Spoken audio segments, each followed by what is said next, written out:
হে everyone, আজকে একটা different কাজ নিয়ে আসলাম। অনেকদিন ধরে তো শাড়ি ব্লাউজ নিয়ে কাজ করলাম, একরকমের কাজ করতে করতে এখন আর ভালো লাগছে না, তাই কাজে একটু ভিন্নতা নিয়ে আসলাম। আশা করি তোমাদের আমার এই কাজটি খুবই পছন্দ হবে।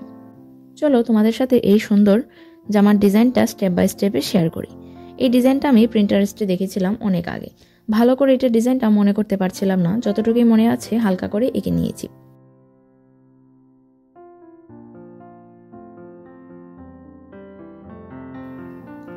যেহেতু এটা ডিপ কালারের কুর্তিটা, তাই সাদা কার্বন ইউজ করেছি ডিজাইন তোলার জন্য।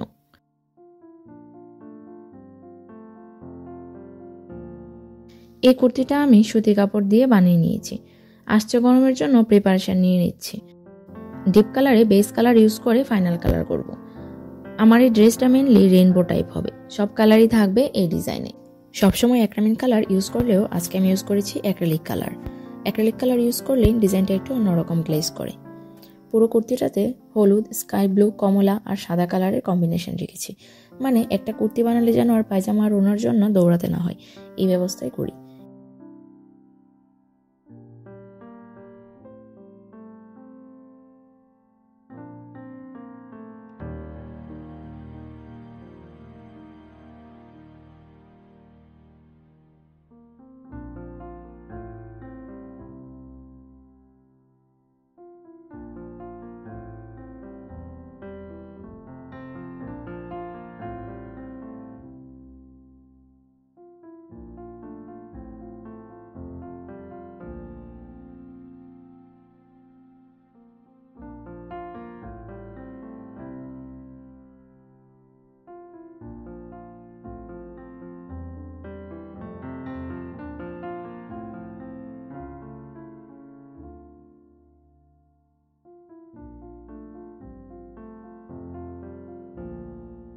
এই তো আমার বাকি ডিজাইনটা কমপ্লিট।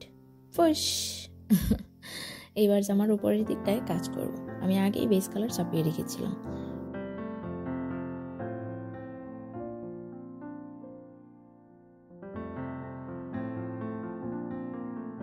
এই যে এই ডিজাইনটাই কুর্তির বুকে রেখেছি।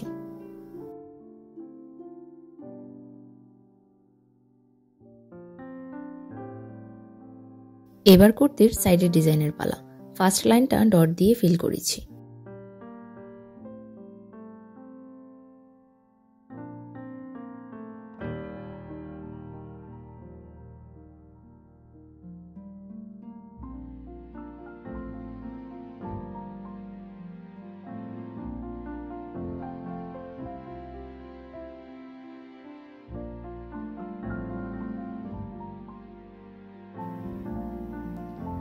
এই যে জামার ফাইনাল লুকটা।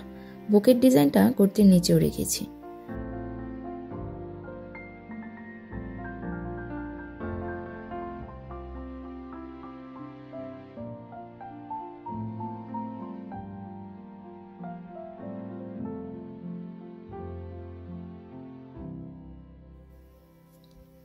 কুর্তির পিঠটা ফাঁকা লাগছিল, তাই পিঠেও হালকা করে এই ডিজাইনটা চাপিয়ে দিলাম। তোমাদের কাছে কুর্তির ডিজাইনটা কেমন লাগছে আমাকে কমেন্ট করে জানিও কিন্তু।